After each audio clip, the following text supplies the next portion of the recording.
రీసెంట్గా కాంగ్రెస్ పార్టీలో టీ కప్లో తుఫాన్ అని వాళ్ళు చెప్తున్నారు, కానీ ఒక పెద్ద గొడవే జరిగింది. కొండా సురేఖ వాళ్ళ కూతురు ఏకంగా చాలాసార్లు రేవంత్ రెడ్డి మా అమ్మని చాలా మాట్లాడినారు, ఏడుస్తా ఇంటికి వచ్చిన సందర్భాలు కూడా ఉన్నాయని చెప్పి ఆమె మాట్లాడారు. ఓ పక్కన చూసుకుంటే కీలక ఆరోపణ ఏంటంటే ఓఎస్డి సుమంత్, కొండా సురేఖ ఓఎస్డి సుమంత్, రోహిన్ రెడ్డి, వేం నరేందర్ రెడ్డి వీళ్ళందరూ కూర్చొని ఏదో ఒక సెటిల్మెంట్ అయింది, అక్కడ గన్ ఫైరింగ్ కూడా జరిగింది అని చెప్పి పెద్ద ఎత్తున వార్తలు వచ్చింది. గన్ను పోయింది, గన్ ఫైర్ పోయింది, రోహిన్ రెడ్డి పక్క వెళ్ళిపోయాడు, సుమంత్ పక్క వెళ్ళిపోయాడు. చివరికి కొండా సురేఖ క్యాబినెట్ మీటింగ్ అయిపోయాక వచ్చి టీ కప్లో తుఫాను మా అమ్మాయి తెలియకుండా మాట్లాడేసింది అనేసింది. సరే, వాళ్ళ అమ్మాయి తెలిసి మాడింది తెలియక మాడింది తర్వాత విషయం. మరి ఆ గన్ ఏది, ఆ బుల్లెట్ ఏది, దానికి ఎఫ్ఐఆర్ ఏం లేదేంటి? ఏమంటారు మీరు దీని గురించి? నేనేమంటున్నా, ఇంకొక సామెత చెప్తామేనండి, లేవలేనమ్మ వంగలేని కోడలికి పని చెప్పిందంట. ఇక అట్లనే ఉంది కదా ఇదంతా. దొంగలు కలిసి ఊళ్ళు పంచుకుంటారు చూసినావా, అట్లా పంచుకున్నారు. అంటే ఎట్లా, ఏ విధంగా? ఇవాళ డక్కన్ సిమెంట్కి పర్యావరణ అనుమతులు లేకుండా, సిఎఫ్ఓ పర్మిషన్ లేకుండా ఎక్సెస్ తవ్విన దానికి 300 కోట్ల రూపాయల ఫైన్ వేసిండ్రు. మరి దురుద్దేశంతో వేసిండ్రా, ఉద్దేశంతో వేసిండ్రా? పొల్యూషన్ కంట్రోల్ బోర్డు వాళ్ళ? ఎస్, కంట్రోల్ వాళ్ళు వేసిండ్రు. వేసిన తర్వాత డక్కన్ సిమెంటు వాళ్ళు వీళ్ళతోటి కాంప్రమైజ్కి వచ్చిండ్రు. కాంప్రమైజ్ ఎవరితోటి కాంప్రమైజ్కి వచ్చారు? నాకున్న సమాచారం మేరకు కాంప్రమైజ్కి వచ్చిండ్రు.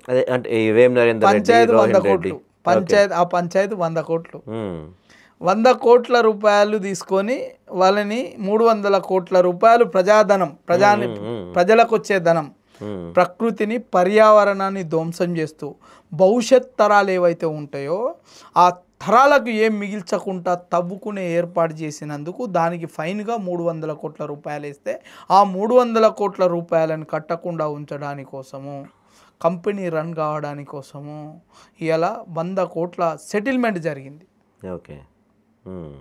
నేనన్నే మాట కాదు, ప్రజలు అనుకుంటున్నారు, పత్రికలు అనుకుంటున్నాయి. ఇలా 100 కోట్ల పంచాయతీ, ఆ 100 కోట్ల పంచాయతీ ఒక మంత్రి దగ్గరికే వెళ్ళినాయి, ముఖ్యమంత్రి దాకా రాలేదు అని ముఖ్యమంత్రి అనుచరుడు మీరు ఇప్పుడు చెప్పిన వేం నరేందర్ రెడ్డి, రోహిన్ రెడ్డి, ఇప్పుడు మీరు ఇంతకుముందు చెప్పిన ఓఎస్డి సుమంత్ వీళ్ళందరూ కలిసి డక్కన్ సిమెంట్ వాళ్ళకి గన్ పెట్టి బెదిరించారు. అదే అడుగుతుండ్రు సమాజం, సెటిల్మెంట్ సెట్ అయిందా అని అడుగుతుండ్రు. ఎందుకంటే గతంలో ఏదో ఒక ఇష్యూలో అల్లు అర్జున్ది సెటిల్ అయింది, నాగార్జున సెటిల్ అయింది, ఇలా ఇది సెటిల్ అయింది. సెటిల్మెంట్ అయితే అయిపోతుంది, ఏముంటుంది. అది నేను ఇదే అంటున్నా, ఇలా ప్రకృతి ద్వారా వచ్చిన ప్రజాధనాన్ని ఎలా ప్రభుత్వానికి రాకుండా పాలకులకు వెళ్ళేటట్టే చూసుకుంటుర్రు అంటే ఇక మనం ఇక్కడ అర్థం చేసుకోవాలి. అందుకే అన్న, దొంగలు కలిసి ఊళ్ళు పంచుకున్నారు, పెద్ద పెద్ద సెటిల్మెంట్లు చేస్తున్నారు, ఇలా పరిపాలనని ప్రజల సంక్షేమాన్ని గాలి కొదిలినరు. నేను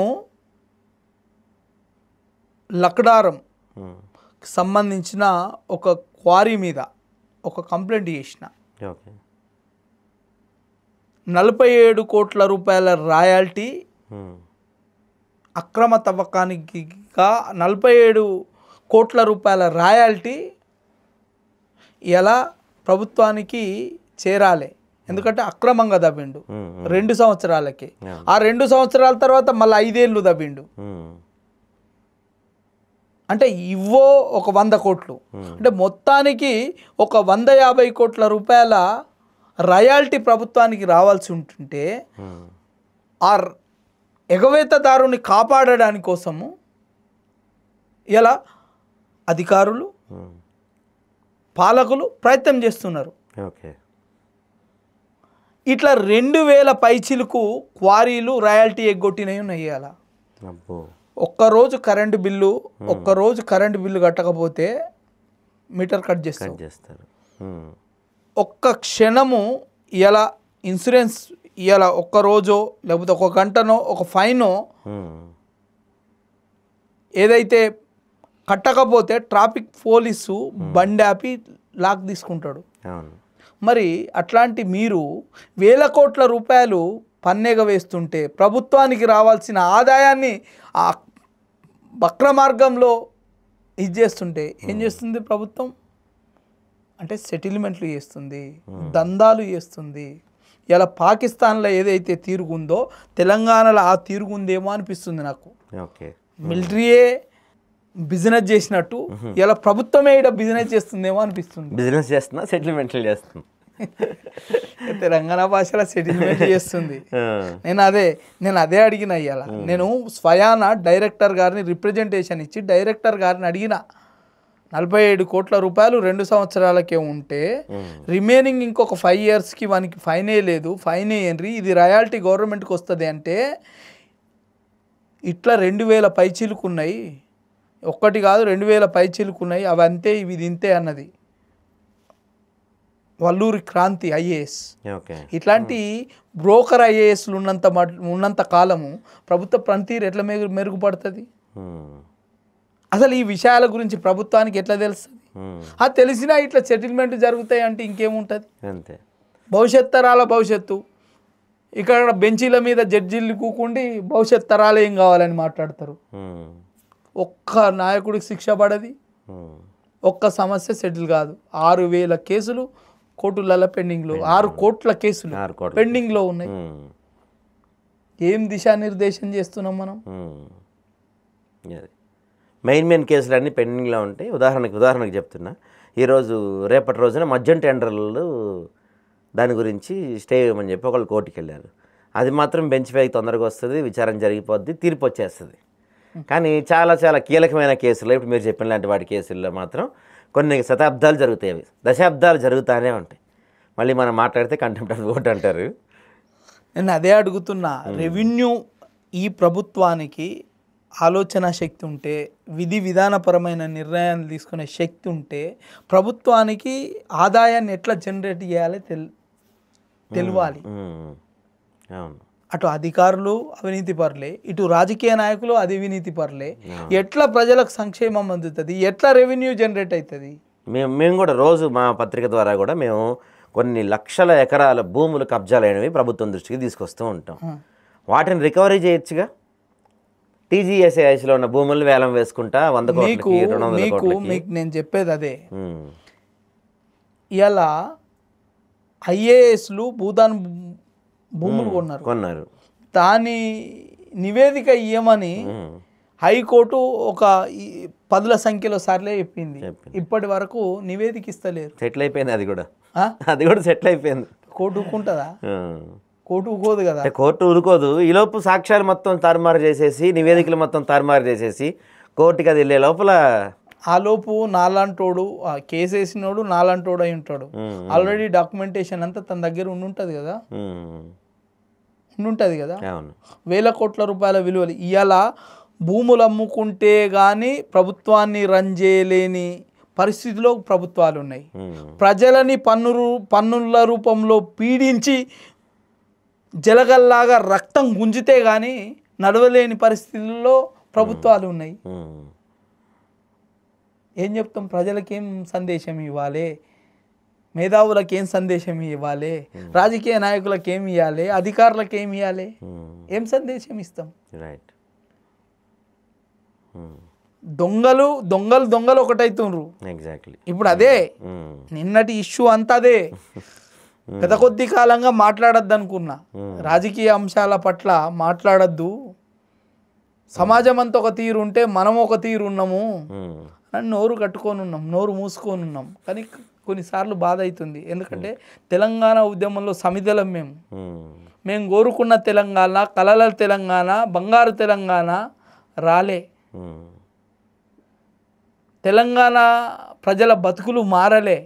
ఇలా భూములు అమ్మితే కానీ, ఆస్తులు అమ్మితే కానీ, ఆస్తులు తనఖా పెడితే కానీ ప్రభుత్వం నడవలేని పరిస్థితులు ఉంది.